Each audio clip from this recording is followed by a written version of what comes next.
everybody, welcome to the 𝐂𝐸 Way. I'm Jessica. Today's video is going to be why rebounding is one of my favorite exercises as a busy homeschool mom. Now, I don't know about you, but as a busy homeschool mom, time is a precious commodity. There's never enough of it. So when I started my fitness and health journey, I kind of knew that I needed to do things that had a large return on my investment of time. It is one of the reasons why the first thing that I started doing was strength training, because I knew that, as far as investments went, the time that I was putting in was going to be muscles being built. And the more muscles that I built, the more calories my body would burn at rest. That seemed like a really good return on the time that I was investing in it. So a few months into my journey, when I decided that it was time to add cardio into the mix, I knew that while walking is a great form of cardio, and I'm not dissing it because I still walk quite frequently, I wanted something that had a little bit more return. So the first thing I tried was running. First of all, I don't like it. I really don't like it. They talk about runner's high, I never found it. And second of all, I have bad knees, or at least a bad knee. I have bad knees in general because my body carried 100 pounds more than it should have been carrying, 100 plus pounds more than it should have been carrying for a very long time. But also when I was 14, I had an accident and I needed knee surgery. And I rehabbed it, but let's just say I was a teenager and there was a lot better things to do. And so, now in my mid to late 30s, I wish I had done things a little bit differently, but I didn't, and thus here we are. And running was not an option. So I started researching other forms of cardio, like what other cardio can I do besides walking that was going to feel like a huge return on my investment. And I stumbled upon a study. Now, I'm going to read you the study word for word so that I don't get it wrong.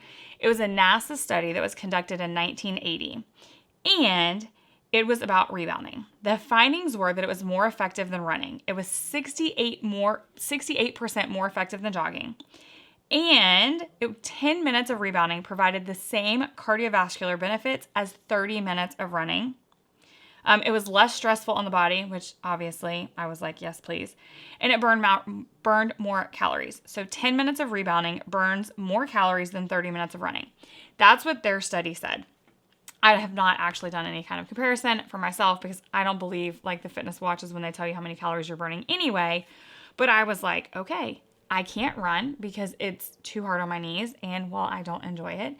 And this says that rebounding is supposedly even more effective than running anyway, plus it's low impact. So sign me up. That felt like a pretty good return on investment. So I bought a rebounder and I started rebounding. I also realized that I actually really enjoy it. It's fun and I have a blast doing it. I turn up some music. Typically it's very inappropriate music that I wouldn't normally listen to with Emily around. I go outside in the yard so that I can get some sun, rebound, flail around like a crazy person, listen to inappropriate teenage angst music that I listened to when I was in high school. And 9 times out of 10, it totally changes my mood. Kevin and Emily even joke if I wake up on the wrong side of the bed, they're like, you gonna rebound today? Because I can go rebound and come back in a totally different mood. So that was amazing because I can do it outside and get vitamin D and outside time. I can do it for 10 minutes and get the equivalent cardiovascular workout as running for 30. And it makes my mood so much better. It seemed like there was no lose situation. So that is kind of how I got started in rebounding. And I love it. I absolutely really do love it. I do think it is an amazing cardiovascular workout. It does make me happy. I don't know about if I would say that it's equivalent to 30 minutes of running. Probably. It doesn't feel as hard for me because it's not as physically painful on my knees.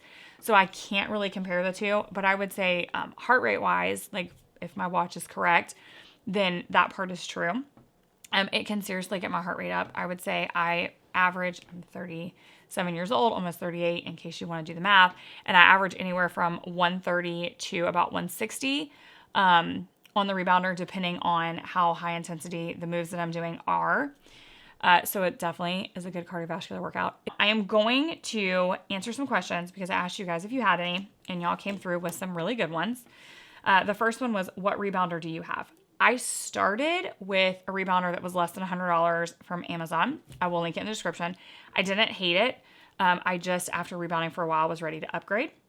So I passed that rebounder on to somebody else and upgraded to what I have now, which is a leaps and bounds. I will link this too. And I have the bigger, there's I think a 30 something inch and then like a 40 or 42 inch. I have the bigger one, mainly because I like a little bit more room. I mean, if you have the room for it in your house or your yard or wherever you're going to store your rebounder, I say go bigger. You're not going to regret having more room, but you could potentially regret having less. Okay, is there a difference between a rebounder and a trampoline? Yes. A rebounder is not springs. So a trampoline, like your standard mini trampolines or kid trampoline, like in your backyard, like the ones your kids bounce on, is going to have like metal springs.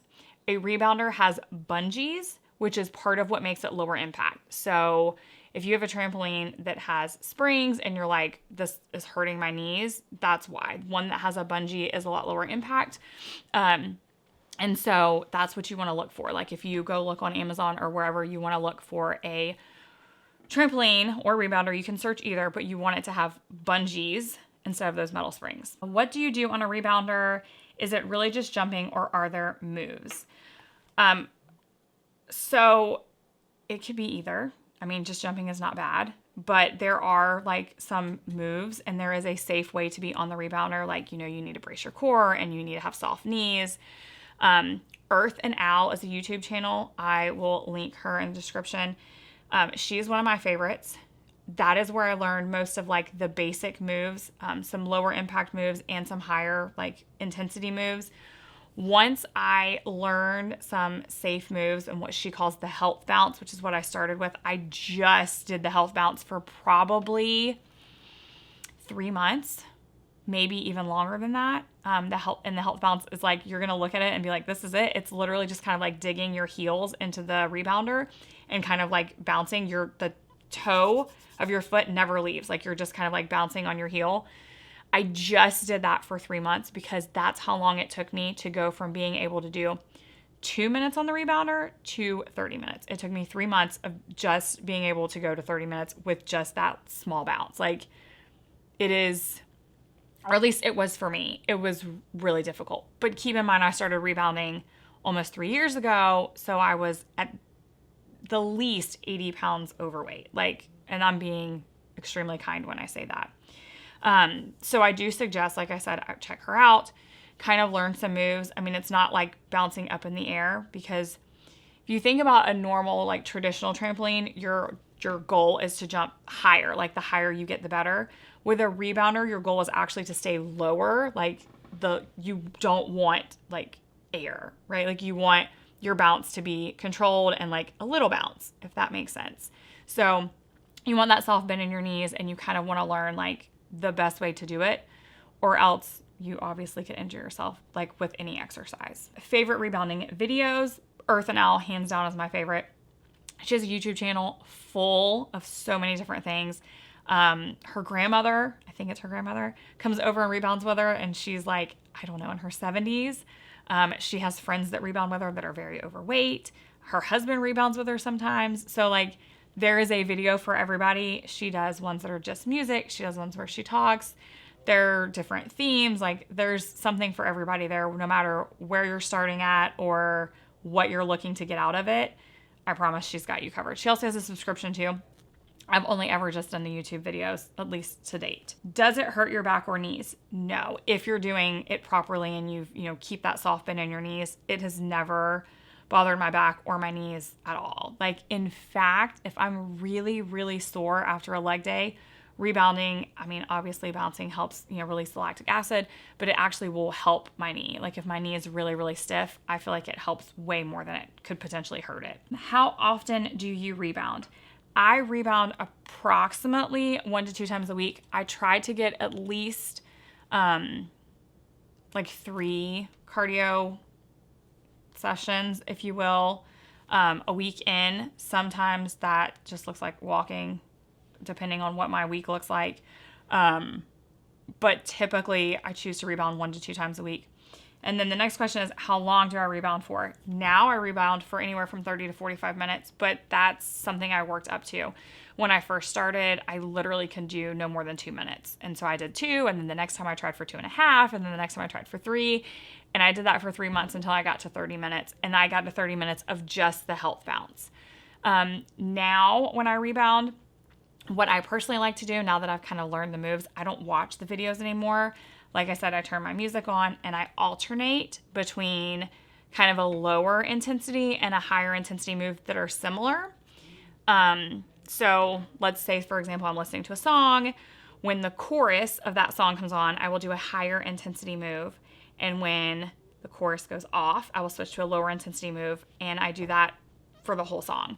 And then when the next song comes on, normally I will switch to a different move, whatever I'm in the mood for, whatever feels good. Sometimes I just go out there and bounce looking like a fool because it makes me happy and it changes my mood and it's moving my body. And so who cares? So there's that. Are there like other benefits to rebounding outside of, the obvious ones? And there are, which is another reason why this was one of the things that I picked for cardio, because it's an amazing cardiovascular workout, but then there was so many other things that I was getting out of it too. So cardiovascular health, rebounding can strengthen your heart, lower your resting heart rate, and improve your cholesterol and triglyceride levels. It's a weight-bearing exercise, so it helps prevent bone loss and fractures, and it can also improve bone density and strength. That was huge for me. Rebounding on unstable surface, basically a rebounder, challenges your sense of balance and improves your coordination and motor skills as well as your core strength. I actually don't do any other core workouts typically because rebounding requires so much core because of the balance. Your mental health, obviously, it reduces stress and anxiety.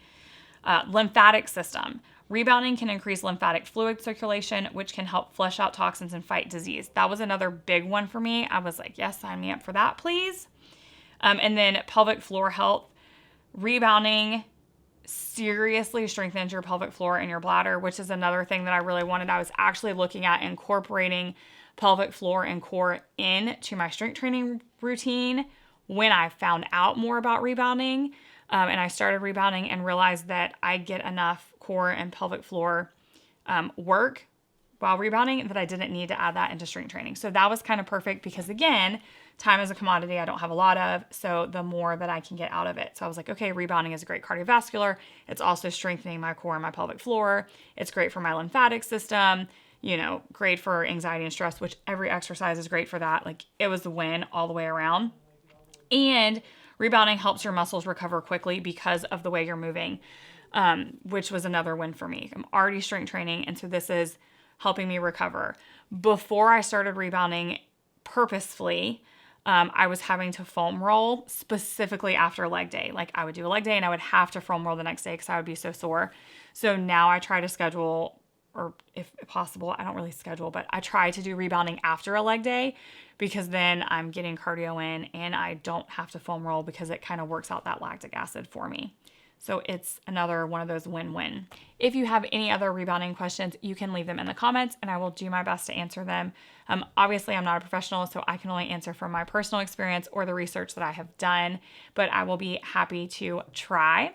If you are a rebounder or you enjoy rebounding, I would love it if you would tell me in the comments if you have some favorite moves or some favorite people that you watch. 𝐅𝐴 is the only one I've ever really watched because I never sought out anybody else. So if there are any others that I need to check out, please let me know.